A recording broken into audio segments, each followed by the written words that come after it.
Hai,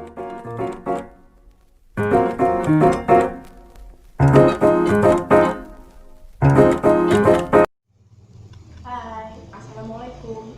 Nah, di sini saya akan membahas tentang komponen fiskal untuk mata kuliah kebijakan fiskal.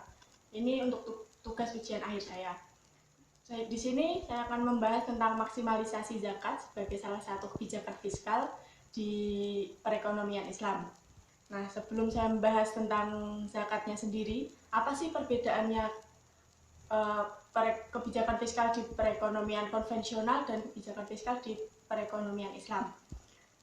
Di konvensional atau di sistem kapitalis sendiri itu kebijakan fiskal itu biasanya untuk kebutuhan pemulihan ekonomi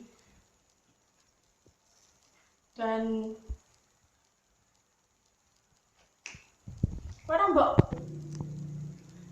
akibat adanya krisis itu untuk menggenjot perekonomian agar dapat bertumbuh secara positif sehingga pertumbuhan utama untuk kebijakan fiskal di konvensional itu adalah pertumbuhan perekonomian.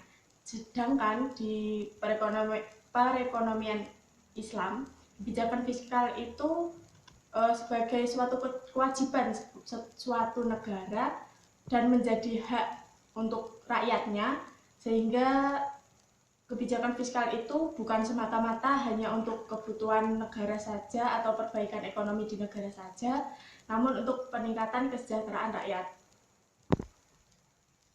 Di lain halnya juga, sistem ekonomi Islam itu bukan hanya bertumpu pada pertumbuhan ekonomi saja seperti di konvensional, namun juga untuk penciptaan suatu mekanisme distribusi ekonomi yang adil, misalnya zakat ini sendiri.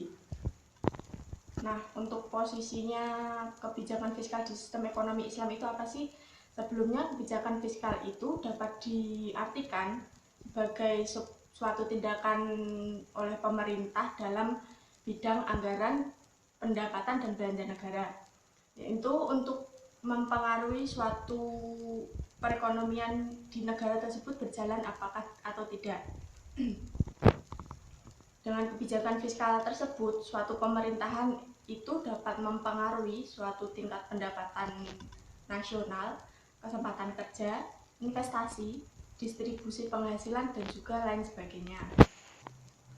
Di dalam perekonomian sekuler, tujuan kebijakan fiskal itu untuk mencapai suatu kesejahteraan yang dapat diartikan dengan adanya benefit atau keuntungan maksimal bagi suatu individu dalam kehidupan untuk memandang kebutuhan spiritual manusianya tersebut. Namun, dalam perekonomian syariah, kebijakan fiskal tersebut menjadi salah satu tujuan untuk mencapai tujuan syariah atau maqasid syariah, yang dimana dijelaskan dalam Imam Al-Ghazali itu untuk meningkatkan kesejahteraan dengan tetap menjaga keimanan, kehidupan, intelektualitas, kekayaan, dan juga kepemilikannya. Nah, kebijakan fiskal di masa Khulafaur Rasyidin itu diterapkan dalam lembaga Baitul Mal atau National Treasury. Pengenaan pajak atas individu dan tanahnya, sedangkan di dalam cukai itu untuk barang impor dari negara yang mengenakan cukai. Nah, tapi dalam aspek politiknya, kebijakan fiskal yang dilakukan oleh para khalifah tersebut itu untuk mengurusi dan melayani umat mereka.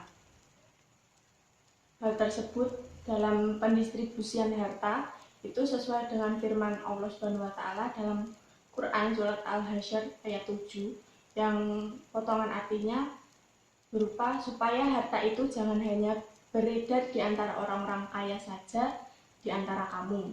Dan juga hadis Nabi SAW dalam hadis Qudsi yang artinya jika pada suatu pagi di suatu kampung terdapat seseorang yang kelaparan, maka Allah berlepas diri dari mereka. Dalam kesempatan lain, artinya Tidak beriman padaku orang yang tidur dalam keadaan kenyang, sementara ia tahu tetangganya ada yang kelaparan. Nah, selanjutnya di sini saya akan bahas zakatnya sendiri sebagai komponen kebijakan fiskal di perekonomian Islam. Zakat, infak, sedekah, dan wakaf atau lain sebagainya dalam Islam itu merupakan salah satu komponen pemberdayaan ekonomi umat. Dari sisi kebijakan fiskal sendiri, adanya komponen-komponen tersebut itu dapat termasuk atau terkandung di dalam komponen-komponen kebijakan fiskal. Terdapat unsur-unsur yang bersifat wajib seperti zakatnya sendiri, dan juga ada yang bersifat sukarela seperti sedekah, infak, dan wakaf sendiri. Adanya dua sifat yaitu wajib dan sukarela ini, itulah yang membedakan antara perekonomian Islam dengan perekonomian konvensional. Nah, tujuan kebijakan fiskal dalam konsep ekonomi Islam ini sendiri itu untuk mengembangkan suatu masyarakat yang didasarkan atas distribusi kekayaan berimbang dengan menempatkan nilai-nilai material dan spiritual pada tingkat yang sama atau seimbang.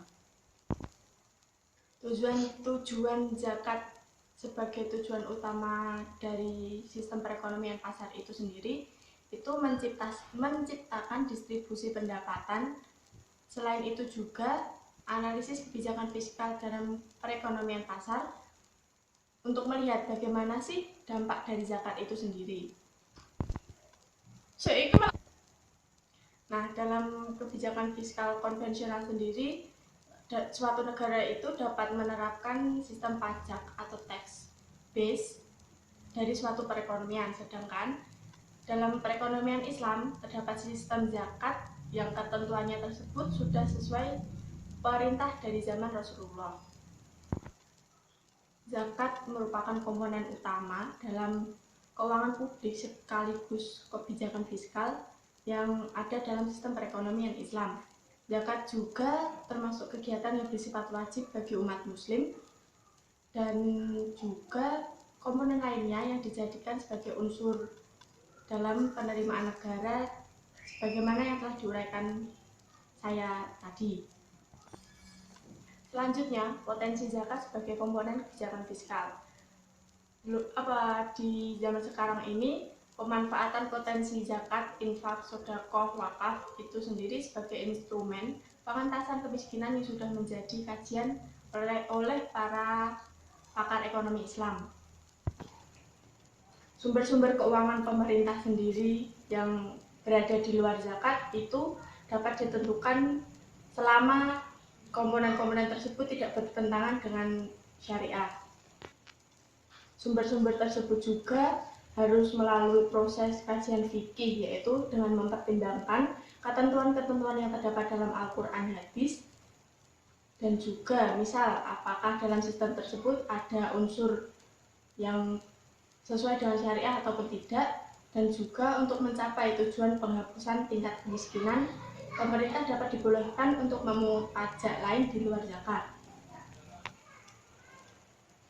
Zakat sendiri itu bukanlah suatu kegiatan yang semata-mata untuk tujuan duniawi seperti distribusi pendapatan, stabilitas ekonomi, dan juga sebagainya. Namun berimplikasi pada kehidupan di dunia maupun di akhirat sendiri.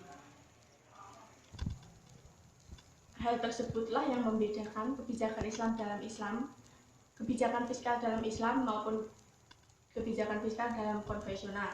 Ini sesuai dengan Quran Surat At-Taubah ayat 103 yang artinya, ambillah zakat dari sebagian harta mereka. Dengan zakat itu, kamu membersihkan diri dari mensucikan mereka dan juga berdoalah untuk mereka. Sesungguhnya, doa kamu itu menjadi ketenteraman jiwa bagi mereka, dan Allah Maha Mendengar lagi Maha Mengetahui.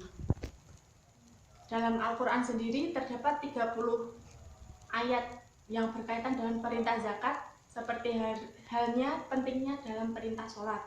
Hal ini menunjukkan pentingnya kegiatan berzakat dalam Islam karena salah satu arti dari kata zakat adalah berkembang. Kalau pada saat ini dampaknya terhadap kegiatan ekonomi masih sangat kecil, Kalau pada saat ini tentunya disebabkan karena beberapa hal. Pengeluaran zakat adalah pengeluaran minimal yang membuat distribusi pendapatan menjadi lebih merata.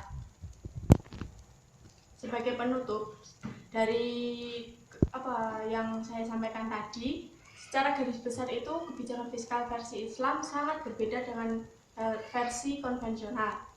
Walaupun terdapat kesamaan definisi dan kesamaan tujuan, namun secara substansial terdapat perbedaan, mulai dari landasan hukum yang dipakai, metodenya baik pengumpulan hingga pendistribusian yang dipakai, instrumen pendapatan negara hingga pada sistem yang diakui. Landasan dalam kebijakan fiskal di perekonomian Islam sendiri itu selalu berpedoman dalam Al-Quran dan juga hadis. Potensi zakat di Indonesia sendiri itu sangatlah besar karena sebagian besar warga di Indonesia ini merupakan penduduk muslim. Di Indonesia sendiri potensi zakatnya dapat mencapai 100 triliun rupiah per tahunnya. Kalau dibandingkan dengan RAPBN tahun 2011, jumlah tersebut hampir sepertiga dari alokasi dana belanja Kementerian Negara dan lembaga pemerintah yang mencapai 395,2 triliun rupiah. Jika seluruh potensi zakat tersebut dapat berkembang di Indonesia, tidak menutup kemungkinan lagi Indonesia tidak harus bergantung pada pinjaman luar negeri yang berbasis bunga dan itu tidak sesuai dengan prinsip syariah. Dan jika zakat tersebut dapat dimaksimalkan lagi, kestabilan ekonomi juga akan terjaga karena krisis ekonomi yang selama ini menjadi benalu di Indonesia berpangkat dari penerapan sistem bunga yang ada dan juga setiap transaksi keuangan tersebut di suatu negara atau di Indonesia ini sendiri. Nah, segitu yang bisa saya sampaikan. Semoga bermanfaat. Maaf bila ada salah kata, walaupun perbuatan maupun kucing saya yang mengganggu. Wassalamualaikum warahmatullahi wabarakatuh.